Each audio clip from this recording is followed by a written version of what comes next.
Olá, muito bom dia, você que está voltando aqui no nosso canal, mais uma vez para a gente conversar um pouquinho mais sobre as coisas que têm acontecido no nosso mundo, ao nosso redor, na nossa sociedade. Bom, mais uma vez eu quero falar um pouco sobre a situação que nós estamos passando hoje, com essa assim chamada pandemia, né, que está ao nosso redor, e que está nos fazendo mudar tanto de comportamentos e de hábitos. Eu não sei se você já parou para observar a evolução da sociedade humana e para onde nós estamos nos dirigindo.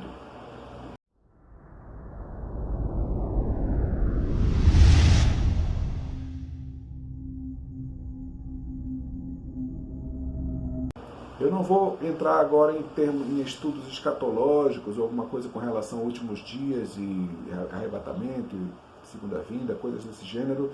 A gente tem falado sobre isso, vai voltar, vai continuar falando, mas nesse momento eu vou olhar a coisa por um prisma um pouco mais secular, um pouco mais palpável, um pouco mais tangível. A sociedade humana, desde que ela surgiu, se você for atrás do que dizem os antropólogos, paleontólogos, aqueles que estudam as sociedades primitivas, você vê que logo no começo o ser humano ele era nômade, né? Então ele tinha tribos que eles se fixavam num determinado local, enquanto havia por ali caça, pesca, coisas que pudessem tirar da natureza, ficavam naquele local subsistindo. Quando aquele local começava a não apresentar mais condições de subsistência, simplesmente pegavam essa tribo, se mudavam para outro local. Isso acontecia muito entre os indígenas, aconteceu muito entre os povos antigos da Mesopotâmia. O próprio Abraão, se a gente for levar para o lado bíblico, o próprio Abraão, o patriarca do povo hebreu, do povo de Israel, ele era nômade. Ele andava com as suas tendas, indo de ponto a ponto, até que Deus prometeu a ele uma terra onde ele iria se fixar, ele e a sua descendência. Mas os paleontólogos veem isso nos chamados homens pré-históricos, né? Neandertal, Cro-Magnon, homens das cavernas em si, todas aquelas civilizações, todos aqueles povos que os estudiosos, os cientistas chamam de pré-históricos. A Bíblia fala isso com relação a Abraão e outros personagens daquele momento. Tá? O próprio Melquisedeque, que era rei e sacerdote que Abraão recebeu, eram todos eles nômades. Antes mesmo de existir a geração de Abraão, houve um homem, já descendente de Noé, chamado Nimrod, que foi o primeiro que começou a construir cidades. As pessoas se reunirem como comunidade, como cidadãos, como habitantes de uma cidade, de um local onde todos se reuniriam. Esse propósito não foi muito bem visto por Deus, até porque Nimrod quis fazer aquilo que hoje está sendo tentado novamente, fazer esse governo único, global, levantar uma torre para chegar até o céu. Isso não foi bem visto por Deus, esse plano foi colocado por terra, confundidos inclusive os idiomas. Abraão vem depois de Nimrod. Nimrod é descendente de Noé, né? Noé é aquele que saiu do dilúvio, e Nimrod foi lá para a área da Babilônia. Abraão era da terra de Ur dos caldeus, que é também a Caldeia, é exatamente a Babilônia. Tá? Abraão da terra de Ur. Então Nimrod tentou fazer a primeira cidade para começar a reunir pessoas em locais únicos. Mas, por mais que Nimrod tenha sido frustrado nesse projeto, mas existiram outras cidades que começaram a se organizar ao redor do mundo. E o próprio descendente de Abraão, José, que era bisneto de Abraão, foi levado até o Egito, onde já existiam cidades. Os faraós já organizavam o povo em cidades. Então, o que a gente vê aí? Primeira etapa da humanidade. Não havia local definido para se viver. Eram nômades, viviam daqui para lá, de lá para cá, parece o vento, né? Naquela versão daquela ex-presidente. Né? Vem de lá para cá, de cá para lá. E assim era o povo. Ficava sempre se movendo de lado para o outro. Através da intenção de Nimrod, e que depois se concretizou em governos seculares, lá no Cairo e outras cidades que foram surgindo ao redor do mundo e que foram começando a organizar cidades. Por que isso foi possível? Porque o homem começou a domesticar animais para poder consumir, tá? Cordeiros, gado bovino, gado equino, alguns animais para trabalharem, para serem força motriz, como o gado equino, e alguns para serem tanto força motriz quanto servirem de alimento, como no caso do gado bovino, E também começaram a surgir os bodes e cordeiros e outros animais que o homem começou a domesticar, para não ter que andar de ponto a ponto caçando esses animais onde eles se encontrassem. E a agricultura começou a ser organizada também. O homem começar a arar a terra, preparar a terra para plantar, e naquele local ele tirar a criação dele, não precisar ficar procurando onde teria frutos, onde teria o que tirar para comer.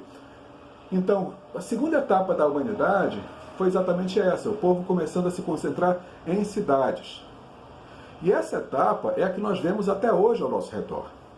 Só que essa organização em cidades gerou um comportamento que até bem pouco tempo atrás, para nós, sempre foi o comportamento normal. Ou seja, o homem tem uma casa onde ele mora, normalmente com a sua família, com aquela sua parentela, e o homem tem um local onde ele trabalha. Se ele for uma pessoa do campo, talvez o trabalho dele seja no meio do campo, no meio do plantio, né, no meio da plantação. Se ele for uma pessoa de uma cidade onde haja florestas, talvez o trabalho dele seja cortando madeira, talvez seja tirando algum tipo de vegetação nativa, talvez seja caçando animais, qualquer coisa desse gênero. Mas hoje a realidade que nós vivemos é essa. Pessoas que vivem em locais específicos, em cidades específicas, moram num local, trabalham em outro local. Há bastante tempo que vem sendo feito um avanço bastante rápido no sentido de dizer para a pessoa, olha, por que você mora num local e trabalha em outro?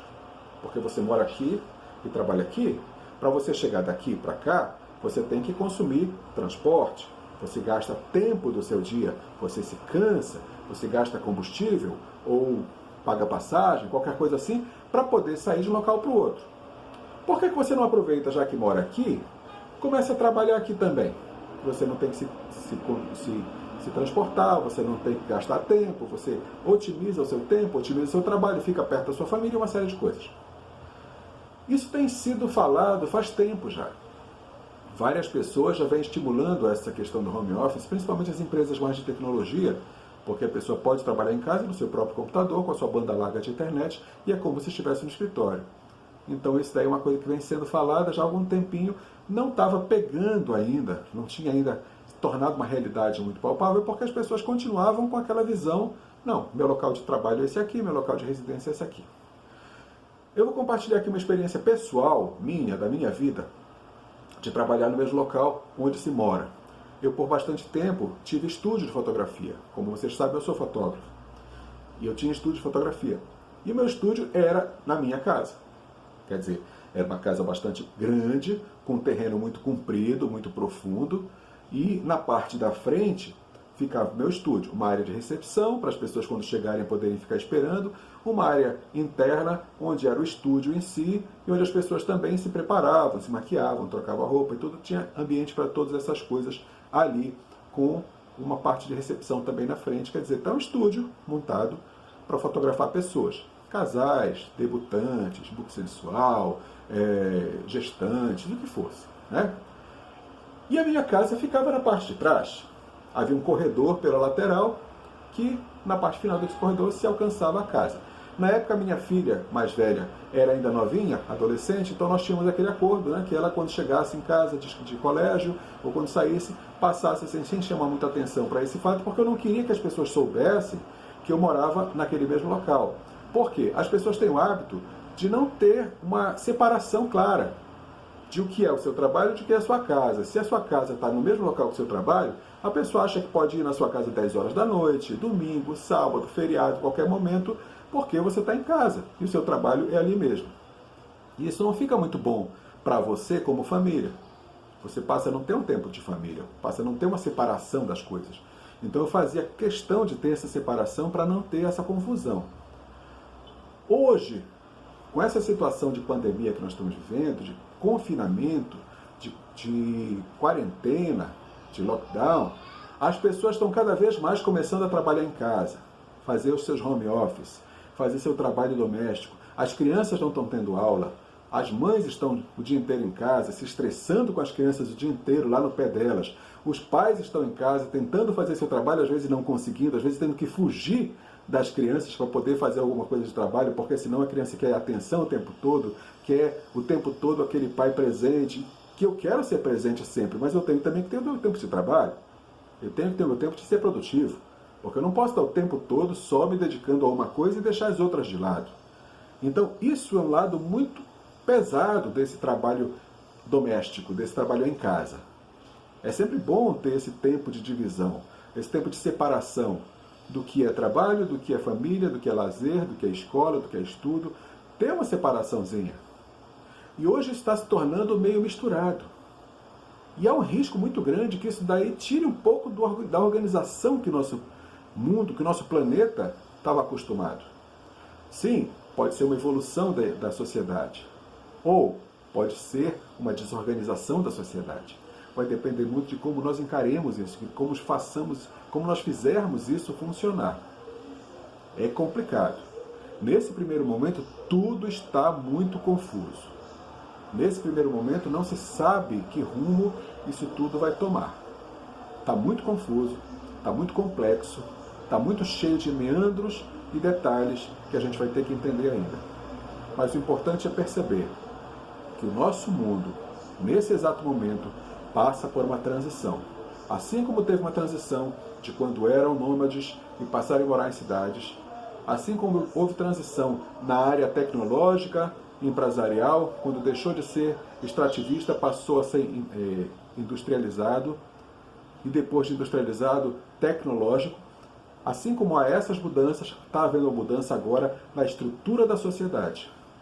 E uma coisa é muito clara para mim, não tem volta. Não tem volta. Aquele mundo que você conhecia até janeiro, fevereiro de 2020, não volta mais. Aquele mundo ficou no passado, assim como ficou o mundo dos nômades. Se prepare para os novos tempos, como está sendo chamado atualmente, o novo normal. Se prepare para esse novo normal. Pode ser que ele não seja tão agradável quanto estão pintando. Ou talvez seja. Vai depender muito de nós e do que nós tivermos pela frente. Vamos esperar e ver como as coisas vão ficar. Eu creio que nós podemos tirar bom proveito desse momento. E eu creio que, espiritualmente falando, são os últimos momentos para nós podermos fazer aquilo que foi comissionado a nós, lá no finalzinho dos Evangelhos, pelo nosso Senhor. Ide a todo mundo, pregai o Evangelho a toda criatura, fazendo discípulos em meu nome, batizando em nome do Pai, do Filho e do Espírito Santo, convertendo os corações ao Pai, porque o Pai quer que todos se salvem e nenhum se perca. Essa é a nossa comissão. Eu espero que você consiga dar conta dela, eu espero que eu consiga dar conta dela, eu espero que o Senhor possa se alegrar conosco e falar para cada um de nós aquilo que Ele disse para o seu filho quando foi batizado no Rio Jordão: esse é meu filho amado, em quem me compraz. Esse é meu desejo, para mim e para cada um de nós. O Senhor te abençoe, te guarde, faça resplandecer seu rosto sobre ti, tenha misericórdia de ti, te dê paz. Shalom.